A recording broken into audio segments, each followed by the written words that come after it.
Let's talk about training. We're going to answer all of your questions today on recovery, best training for a marathon, for other events, super shoes, everything in between. You all asked them because we hit 25,000 subscribers. Thank you. Thank you if you're new. Thank you if you've been with me for a while in this revamp of my own YouTube. So every week we bring you what you want, training advice from endurance, running, etc. And just a quick plug, I created a 10-day course on the science of running or the science of training that outlines all of this stuff. It goes into depth. So if you want that, sign up, click it. You can also check out my academy, which is where I go deeper on all things performance. So let's get into today's episode. Actually, you might notice new spot recording, and guess who that guy is? You see that guy? Jim Ryan, former world record holder, autographed Sports Illustrated cover. So we got some running theme. He was nice enough to give me that. It was actually a gift from my brother who got it signed for me when I ran a 401 mile in high school. So with that, new running gigs, we get it all covered. Let's go into your questions. So first off, we've got a question on what are your thoughts on finding the line between pushing past your comfort zone versus overdoing it and risking injury. So this is what it's all about. Isaac asked this. It's all about finding that line. So what do we have to do? It's really freaking difficult. We have to train our ability to have what we call the interoception, to be able to read our body and understand, is this something that I can push through or is this something that I can pull back? Is this pain a signal of fatigue or is it a pain that could exacerbate and turn into something worse? And unfortunately, the only way we develop that is by being in those spots over and over and over again and listening to our body. Now, I think this is really important because we can be in those spots and we can never learn anything. So it's about being intentional and saying, okay, I'm going to read the signals instead of pushing them away and ignore them. And then afterwards reflect on, hey, was that a spot where I pushed a little bit or was I smarter to back off?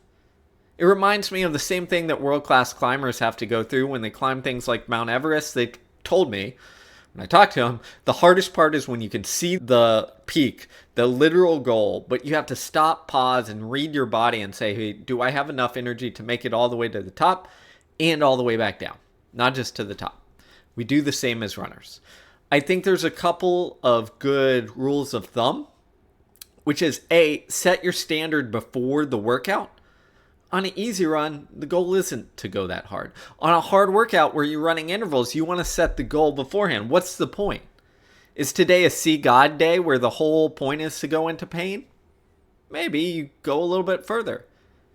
Do you have much rest afterwards? You've got planned 2, 3, 4 days of easy afterwards? You can maybe go a little bit further. Is the workout just meant to stack another good, consistent workout because it's the stacking of workouts over time, over weeks and months that matters the most? For the most part, we're going to err on that side.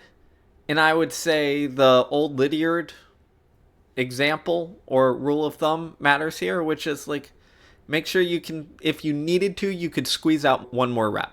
You could have one more rep in the tank. But my basic general idea is know when to push and when not, and when the point is to push. When I think, the point to push all the way to the well is reserved for occasional see God days and race days. And everything else is you want to ride that line because the goal is consistency over all time. Good question, though. It's tricky, but again, we can train our ability to listen to our body. So be there, have a coach or training partners, and ask yourself that question. How much more could I have gone? Right? Are you in that sweet spot? Do you think you could have got 2 more reps, 1 more rep, no more reps? Understand that. All right. Another question. Will I PR if I buy $300 carbon plate shoes? If you haven't worn the super shoes yet, probably. And you're in similar shape. They do work. They cause a significant performance advantage, although interestingly and not discussed enough, is there's a large individual variation in that advantage. For instance, in the research, sometimes we see people who are outliers and get 5-6% boost in running economy, and other people only get 2%. So there's a difference. Why? We think for some mechanical reasons and some other reasons, but we don't know for sure why yet. So wear them for your races if you care about the performance. There you go. All right, another good question. What sort of mileage progression over 12 months would you recommend for a brand new runner with the goal of learning how to run consistently for exercise and health? Okay. What sort of mileage progression? I would say for a very beginner, then what you want to do is you want to keep it easy enough where you enjoy it and can come back for more. What that means for every person is going to differ, but start where you're at. So if you have no experience whatsoever, then I want you to walk jog a couple days a week. And walk jog means, more walking at the beginning, less jogging, and then over time you're going to increase the jogging and decrease the walking. At first, you don't want it to be very far. What you want is a couple days a week, maybe 2 to 3 days a week. Try and get at first 20 minutes total. And then we're going to go to 25. And then we're going to go to 30. Once we get to where you can run 30 minutes nonstop, 2 to 30 days a week, that's when you're at a good place where you can start to think of, okay, I can start training. I'm no longer getting my body robust enough to handle this. I can start training. And from here, you're just going to go gradual progression, which means there's all sorts of rules, 10% rule in mileage and other things like that. But what I like to do is add a couple minutes for the run, stay there for, a week or two of runs, and then say, hey, am I good? Let's try and increase it a couple minutes more. And basically all you're trying to do is get yourself through that period where it's like, hey, your body's a little questionable. Can I contain this? Can I hold it? Can I handle it? And it's a little test. And if all of a sudden fatigue or some little injuries here and there, not even injuries, small pains here and there, all you do is you back that off. You take an extra day off, or you drop that mileage back down, or that running back down. At the end of the year, generally, if you're looking for general health and fitness, I like to look at, can you get up to where you can do, we'll say majority days of the week, we'll say 4 to 5 maybe, where you're going 40 plus minutes, and you'll get most of the bang for your buck. And I think at that point, if you're going 40 minutes 4 to 5 days a week, or 45 minutes 4 to 5 days a week, you can start adding some more intensity, and one of those days becomes, probably before you get to that point, you'll add strides and things, but one of those days becomes a little more intense work. How long that takes you, it depends. Some newbies will get there in a couple months. Some people will take a very long time. Let your body be the guide. All right, good question. Another question, how do you recommend adding in aerobic training for people who primarily strength train? I used to run a lot, but I've shifted to weight training. I do some conditioning, but can tell it's probably not enough. Okay, that's great. So here's the deal. You've got to understand what you're trying to build and what you're trying to maintain. And it seems like strength training is what you're trying to build. So there is a thing called the interference effect. I think it matters, but unless you're trying to maximize each, I think it gets a little bit overblown. So interference's effect is essentially there's a counterbalance between strength and endurance, and if you mix them too closely, you're not getting as much adaptations out of the single one. True to a degree, but unless you're specializing in something and training at the extremes, doesn't matter that much. Okay, so what I think is I would look at not knowing a lot about you, but I would start with walking or rucking. And I just mentioned walk jogging. I think that's a great thing, depending on your fitness.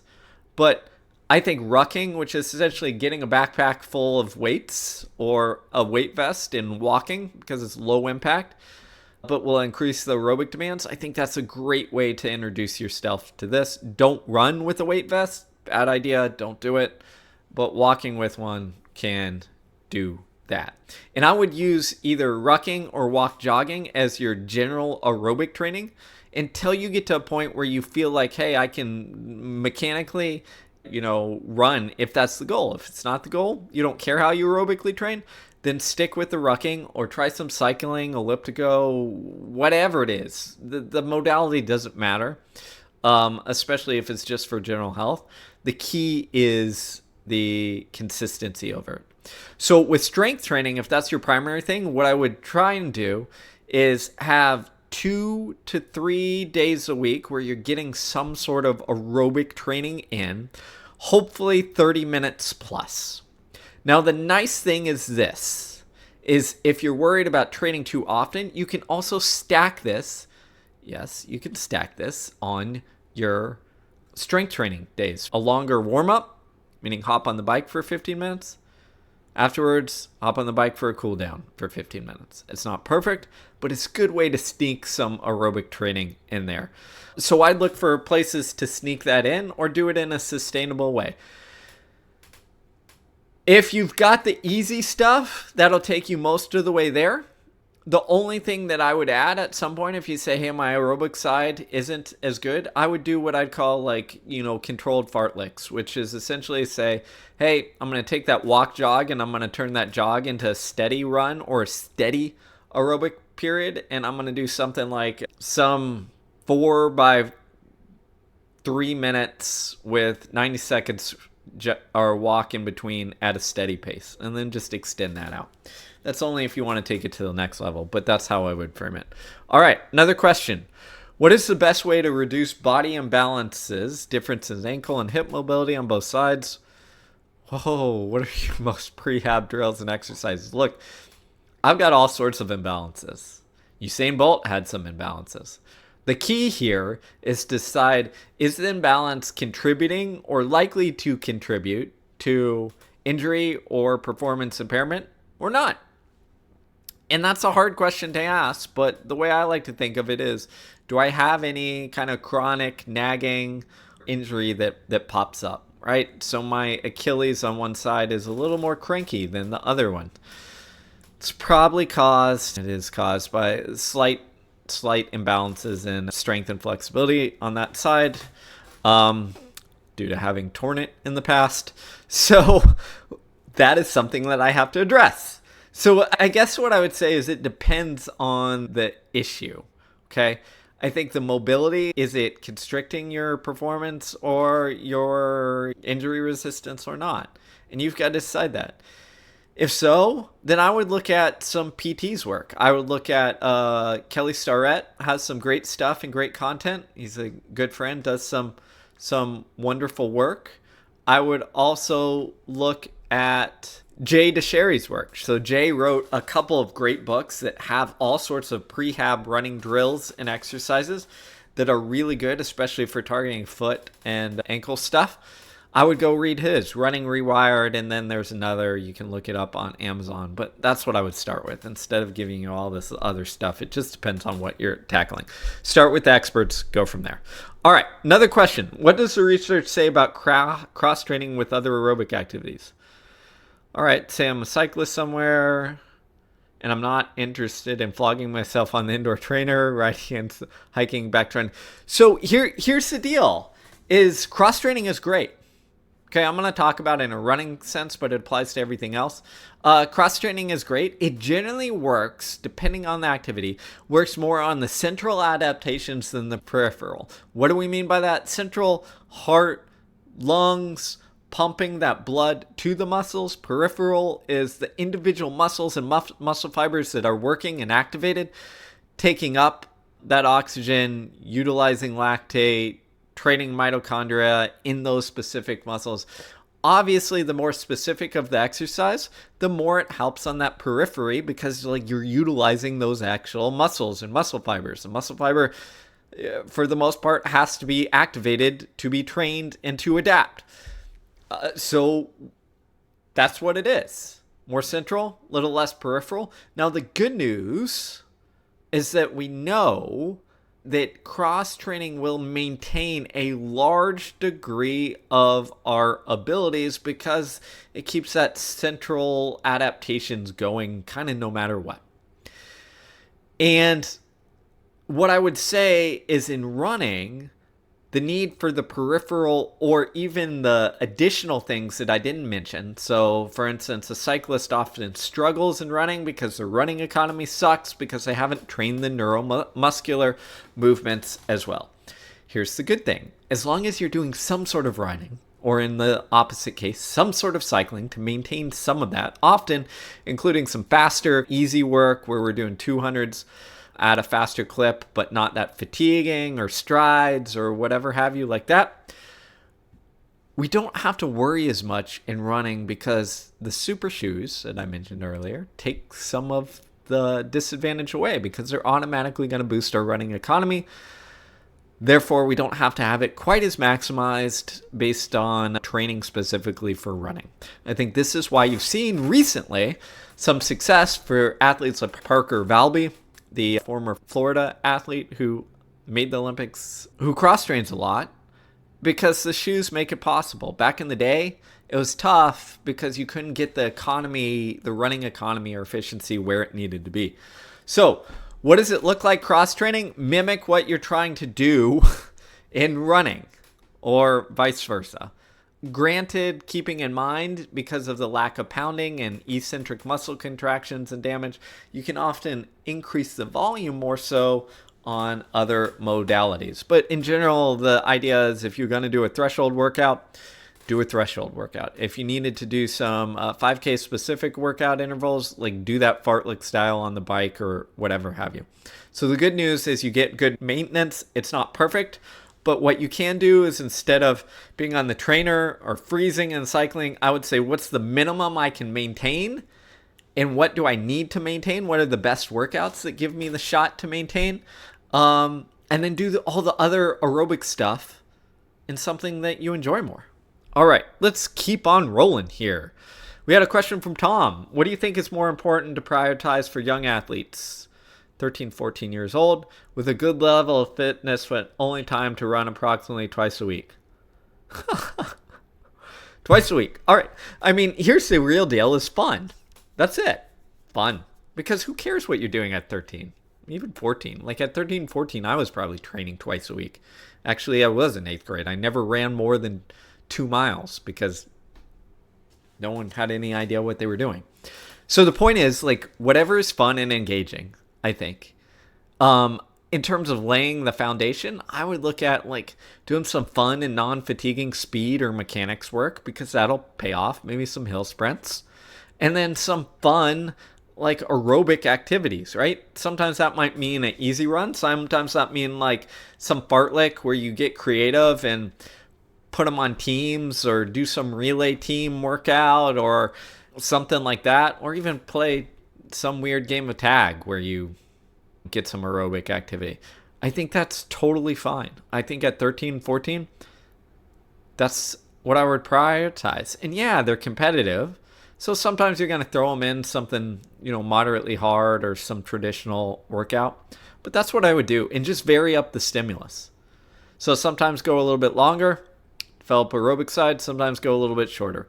But think of it as build a broad base with the goal of being engaging in the sport, falling in love with the activity, and enjoying it. And that's it. Brian, is it a myth that you should get fast before going long? Oh, man. So this is... I don't know if it's a myth or not, but I think it's the wrong kind of dichotomy, because in sprinting, we often have this battle between short to long versus long to short, which basically means do you get really fast and then extend that ability, or do you build a base and then get faster off of it? I think it's a false dichotomy. You do both. Not to the same degree, but the reality is, like, you need to do both, especially if you're an endurance athlete. So I would say build some speed with some hill sprints and some mechanics work and sometimes some flat sprints or fast but not fatiguing. But at the same time, like, get some long endurance work in. And I think actually for experienced athletes, I've written about this in my book, Science of Running, but I'm more inclined to have a funnel periodization where we build the base of both speed and endurance and then work on bringing that towards specificity.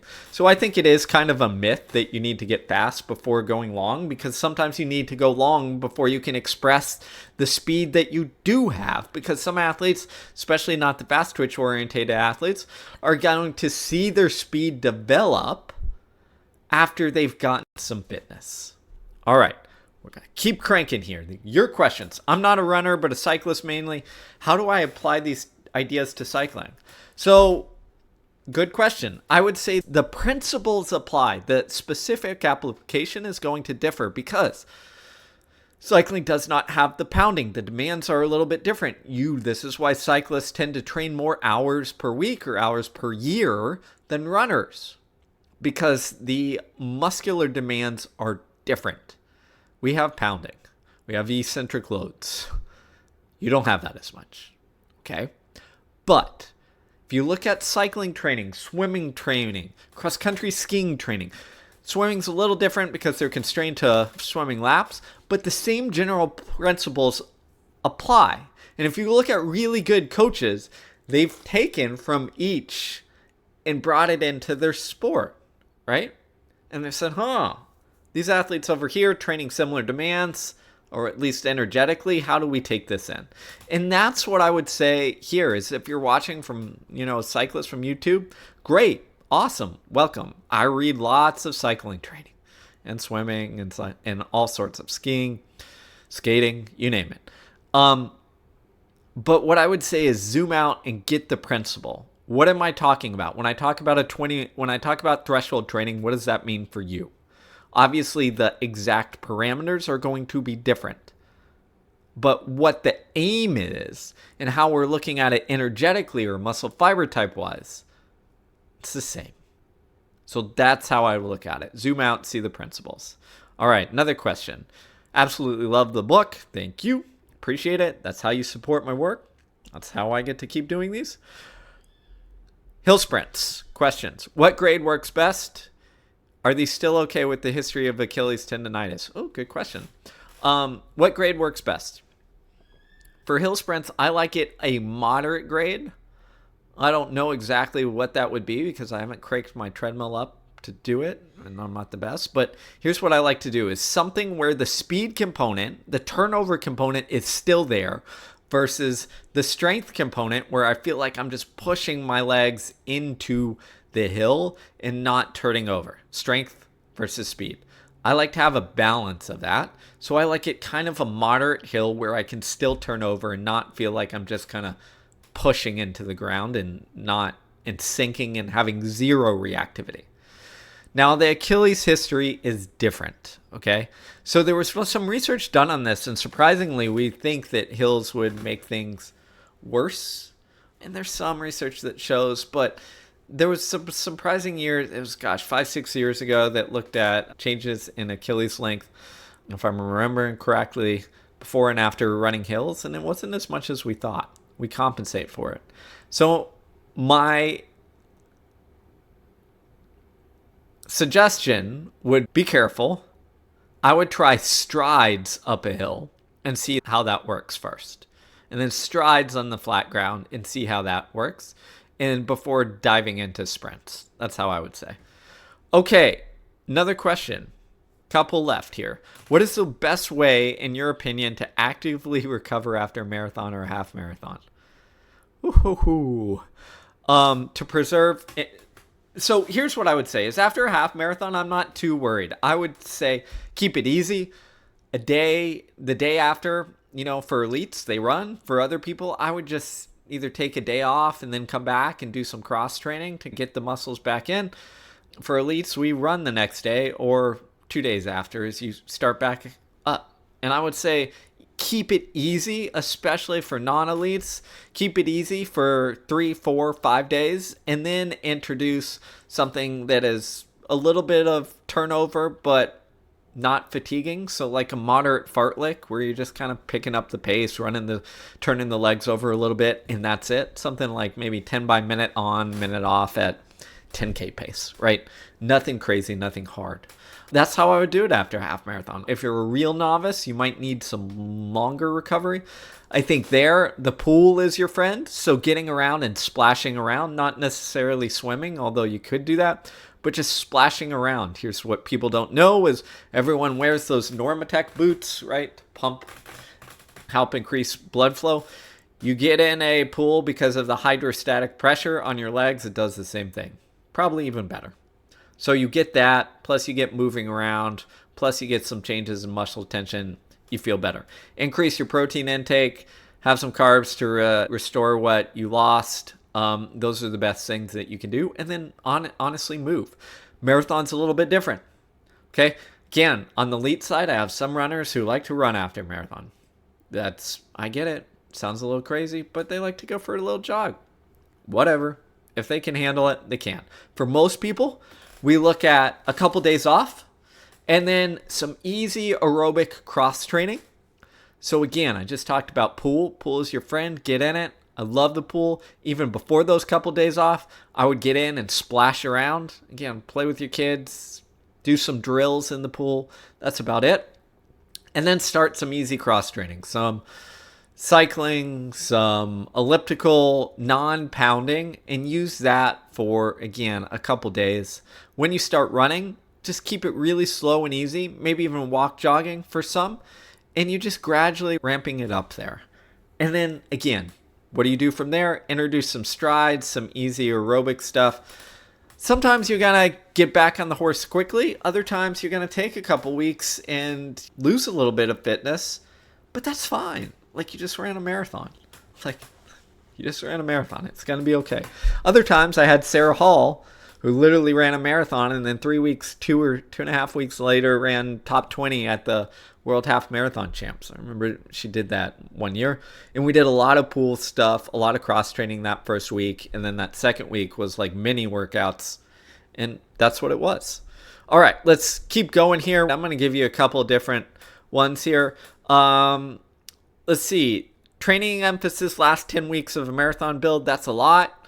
I'll cover the marathon in the future, but here's what I like to say for the marathon is you want to build aerobically, then you want to develop the lactate threshold, and then the last 6 to 8 weeks, like you want to extend your ability, which is more marathon pace stuff. So the emphasis over the last 6 to 8 weeks is really you want to build your long run first to extend it to the distance. My rule of thumb, depending on the athlete, is you want to get at least as far as the time spent on your feet. That doesn't apply if you're going to be out there for 4 or 5 hours. But if you're out there for 2.5 hours, extend that long run out to 2.5 hours easy. And then we want to add some quality to it. So more of your marathon paced work or progression runs within that, especially from 8 weeks out down to 4 weeks out, you're hitting those pretty good while maintaining the other stuff. If you had to pick one workout for each race distance, we'll call this the rapid fire question. 5K, marathon, mile, what would it be? Gosh, one marathon will start with that. I would have it be a long run where we're doing probably something like 3 to 4, depending on the level, by 3 mile with 1 mile steady between. So 3, let's just say 4 by 3 mile, where you're going at marathon pace, a little bit slower the first one, and then working down into it. And then that steady is probably, what a normal easy run could be. I love building up into that workout. For the mile, I mean, you can't go wrong with the classic 10 by 400. It sucks so bad. But there's a reason it's been done since Bannister with a couple deviations. 5K, I love alternations. So I love doing 600 on, 600 off at 5K pace. Sometimes 800 on, 800 off at 5K pace. That one really sucks, but it's a fun one. What else here? After running one of the fastest high school miles of all time, what kept you motivated to continue running, coaching, and researching? I just like running. And I think what it is it's the intrinsic motivation of the sport. That's what it is. Like, we talk about the awards, the accolades, and maybe running really fast early on made me realize this, is once I couldn't do that again, I realized, well, do I want to keep running? And I do. I love it. I enjoy it. I enjoy helping people. I enjoy helping people to not make the mistakes that I did and to learn and grow from them. All right. And last person, let's say, why is it suggested to go slower on hot days? It gives the explanation. Heart rate increases due to blood being pumped to the skin, blah, blah, blah. So here's why. I think when it comes to hot days, it decreases performance. Okay, that's what we know for one. Why? Because less blood flow is going to the muscles. 2, because our core temperature is going up. And 3, it's because of perception of effort. So very rarely do we get to the crazy core temp is in very danger zone. But what happens is even well before we get to that, our brain is predictive and it's saying, hey, we're increasing our core temperature. It's dangerous. So I'm going to start shutting down muscle fiber recruitment, even though like you're still capable of more. So we shut down earlier. So what it means for during hot days is we just adjust that because our muscle fiber recruitment is altered too. Lactate levels to a degree, depending on the workout, lactate levels will be higher at the same pace. That's why we tend to go by effort a lot of times. I mean, that's it. And B, it's way easier to overtrain in the heat and humidity. But that being said, you have to understand the workout, right? When we're talking about long workouts, let's say I have a 10-mile tempo, of course I should go slower because the fatigue and heat, that predictive fatigue is going to hit us sooner, and it's a higher likelihood of putting us into the hole. If we're talking about an easy run, should I slow down? Sometimes, but sometimes not, right? Because the reality is the difference between, let's say if I one day go run 8 miles easy at 7-minute pace and my heart rate is 135, and the next day I do 8 miles and it still feels easy, but it's at 6:30 pace and my heart rate drifts up to 155. Is that a huge deal? No, because most of the drift is coming from cooling and other mechanisms of fatigue aren't a big deal. And I get some sort of like neuromuscular benefit of, hey, stretching it out a little bit, as well as some different aerobic adaptations from running a faster, easy pace that I don't get from when I run slow. So this is why I'm a huge believer in running by feel hot days instead of, going by heart rate or even pace to that degree. You also asked, he asked, his reasoning was heart rate increases due to blood being pumped to skin, activate sweating mechanism, but muscles shouldn't go into lactate zones if I go the same speed. So that's where there is some difference. So lactate, again, for easy runs doesn't matter that much, but lactate will increase at the same speed, more so in the heat and humidity. Okay, depending on the heat and humidity. But for instance, if my lactate in cooled conditions was 3.5 millimoles at 5-minute pace, then in the heat at 5-minute pace, it would likely be heat and humidity. It would likely be 4.5 or 5. Okay, why? Because our lactate does shift because the fatigue mechanisms shift to a degree.